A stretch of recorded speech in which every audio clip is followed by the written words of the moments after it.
Hello everyone, welcome back to the Computer Network series. Today we are going to talk about the ISO OSI reference model. Let me start with a simple question. Can a Samsung phone smoothly communicate with an Apple iPhone over the internet? Of course it can. But when you think about it, how is that actually possible? These devices are made by completely different companies, running entirely different softwares and hardwares.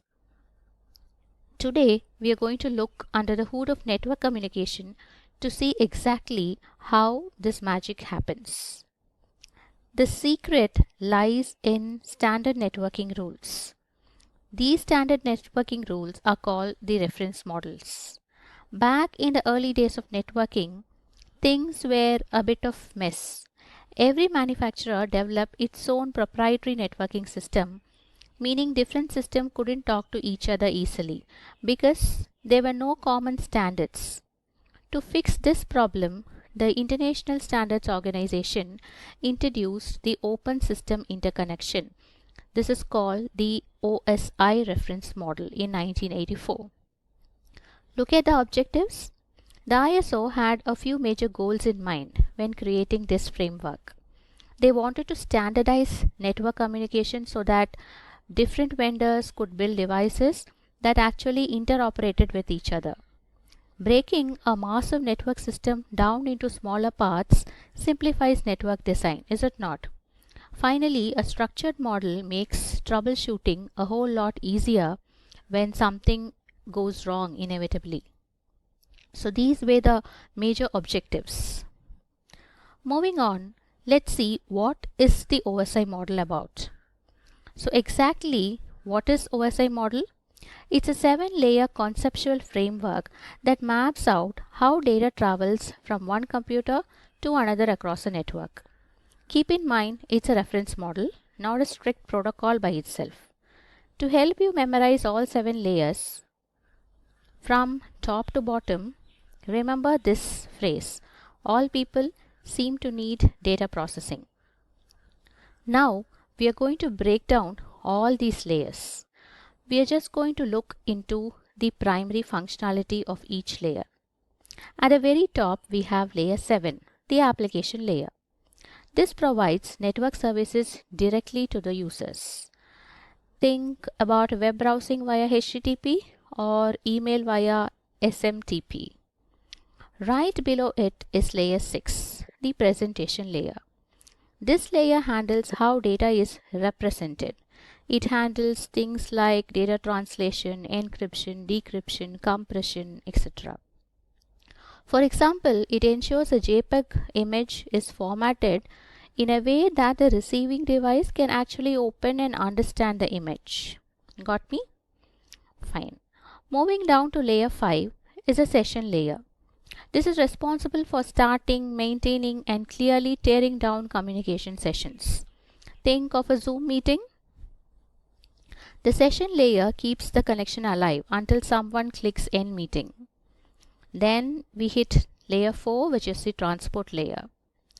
The transport layer provides true end-to-end communication. It breaks data into chunks called segments, manages flow control, error control, and uses protocols like TCP or UDP to ensure reliable delivery. Don't worry, every piece of data here, like flow control, error control, segmentation, and the protocols in detail, we'll be talking in the later classes. Moving down is layer 3, the network layer, which is all about moving packets across different networks using logical addressing like IP addresses and routers. Routers live here. Fine. Layer 2 is the data link layer, which manages communication between directly connected devices using physical MAC addresses and frames. Switches operate at this level, also bridges. Finally comes layer 1, which is the physical layer, which transmits raw binary bits over the actual hardware. Could be fiber optics, copper cables, or Wi-Fi signals. Fine. So how does data actually flow through these layers? When you send a message, it starts at the application layer and travels all the way down to the physical layer to be sent. When it reaches the receiver, the process is reversed and travels up the stack. As data moves, its form changes. Fine. So the form is called as a PDU. We call these protocol data units. It starts as raw data, gets segmented at the transport layer, becomes a packet at the network layer, turns into a frame at the data link layer, and finally is being transmitted as raw bits. Look at the picture. This picture perfectly illustrates encapsulation and decapsulation. On the center side, each layer wraps the user data with its own header containing necessary routing and control information. The data link layer even adds up a trailer. Fine. Once it travels across the network through intermediate devices like routers and switches, the receiver does the exact opposite of it.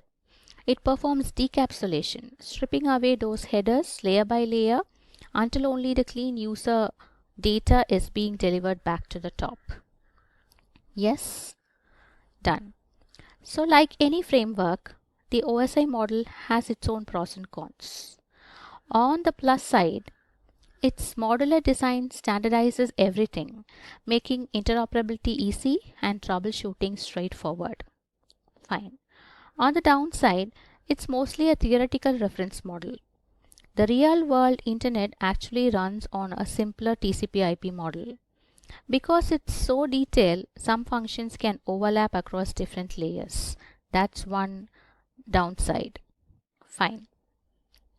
To wrap things up, let's do a quick mental check in order to know whether we have understood the layers properly. Number one, if we are encrypting a file, which layer is that? Yes, presentation layer. Routing a packet, which layer does that? Network layer. Sending bits over fiber, which layer does that? Physical layer. Reliable delivery using TCP, yes, the transport layer. Displaying a web page, yes, the application layer. Done. So we have understood the basic functionalities of the 7 layers of the protocol stack. Any doubts? Post it in the comment section. Thank you. Happy learning.